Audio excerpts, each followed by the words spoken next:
What is going on, Bulls Nation? Are you still recovering from that double overtime last night? Well, I am, and guess what? We're going to have another game tonight against Miami, but we're going to talk about that game, that exciting game, right after this.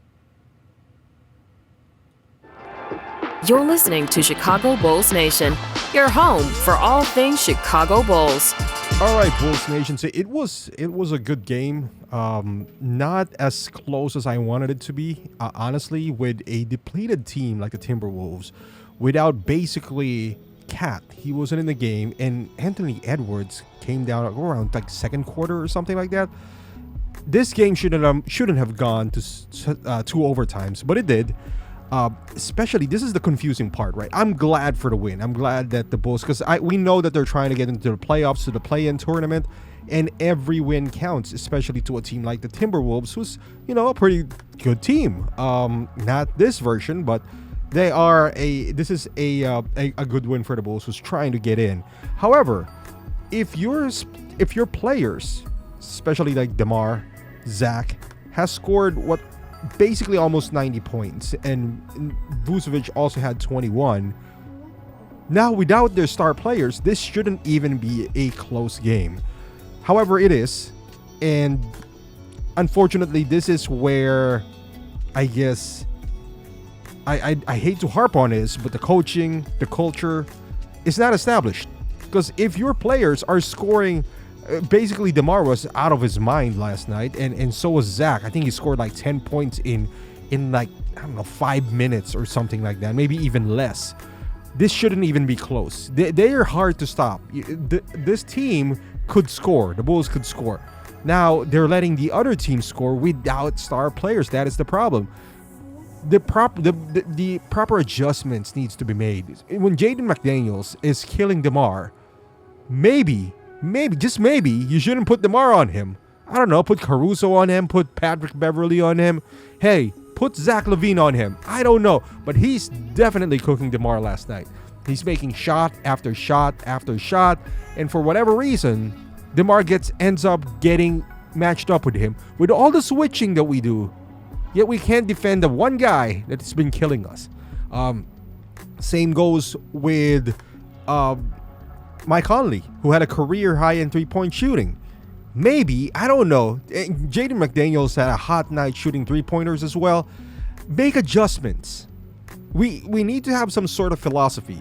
We know that our offense is predicated on these ISO players, and it's evident. There's only 3 guys who scored in double figures in this Bulls game. This is not a recipe for success. We already know that. Any other team who has competent starters or players, this wouldn't have happened. The next player who had almost double digits is Coby White. And Coby White, I don't know why he's getting extended minutes, honestly, over Patrick Williams. Because Patrick Williams' size and being a 3-and-D defender as well does help more than what Coby can offer. I know Coby can offer three-pointers, but so as Patrick Williams. Yes, we don't like Patrick Williams rebounding, but his defense is pretty solid. He would have been the perfect guy to put against Jaden McDaniels, yet we stuck with DeMar. And guess what happened? Overtime after overtime. And it's just frustrating to watch because you got some quality players in DeMar and Zach, but has no direction whatsoever. We have no offensive philosophy. We have no defensive philosophy. I don't even know. Like, the only consistent about our defense is we switch a lot. Other than that, and when it's time to switch, they don't switch for whatever reason. It's just like there's no discipline. If we're gonna switch, we gotta switch everything.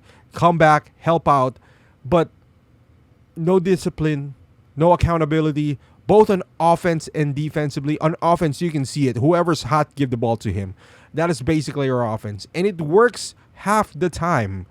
The other half, when you're competing against better team, or if the shot is just not falling, this is where we can't resort to anyone. That is why we have Coby White in there, even though his decision-making is kind of questionable at best. He hit 2 big three-pointers, but before that, it was rough. But with that being said, we need this win. We need the win against Miami if we have any aspirations whatsoever to getting to the play-in tournament, because now we're back to 10, but it's kind of congested down there. So if you're the Bulls, you got to keep on hustling. Defense is the key. The offense, if we can run a lot and have Zach run in an open space in a run and gun situation, and if the game slows down and becomes a half-court game, you always have DeMar to kind of depend on, or Vooch, who could you dump it down low. But on the defensive side, man, he needs to hold these guys accountable. He needs to have a plan. Whoever's the hot guy, you gotta put an effort to stop them. And if we can't stop anyone, because the lineup that you have is Kobe White, Zach LaVine, DeMar, Vooch, and another guy out there, maybe Ayo, then maybe, just maybe, it's time to put back Pat and Alex Caruso. And you gotta make it quick, because otherwise the bleeding won't stop, and then it's gonna be too late. But we're lucky to have guys who are self-sufficient, who can score without even a play being called to them, meaning here's the ball, make something happen. But on the defensive end, man, if he can't coach the offense, because we all know he can't coach offense, please, for the love of God, coach the defense. Make some adjustments, because the coach of the Timberwolves are making adjustments. You see him, switching from a 3-2 zone to a 2-2-1 zone, then all of a sudden blitzing Zach, blitzing DeMar. But it's hard to stop the Bulls when they are clicking like this, especially when you have three guys like that. But you don't see that on our end. You don't see any adjustments. You don't see them, switching Jalen McDaniels to somebody, or maybe doubling him when he reaches the corner, or something like that. The only play that made me was like, all right, that's a good play, was the inbounds play to Vooch when the shot clock was like, I think 1, and they threw a lob in the air, and then Vooch kind of caught it. I was like, okay, that was a good play. But in terms of in-game adjustments, plays that would stop bleeding and all that stuff, non-existent. This is purely players' will that made us win this game. I would love to hear your thoughts. I'll see you guys tonight after the game against Miami.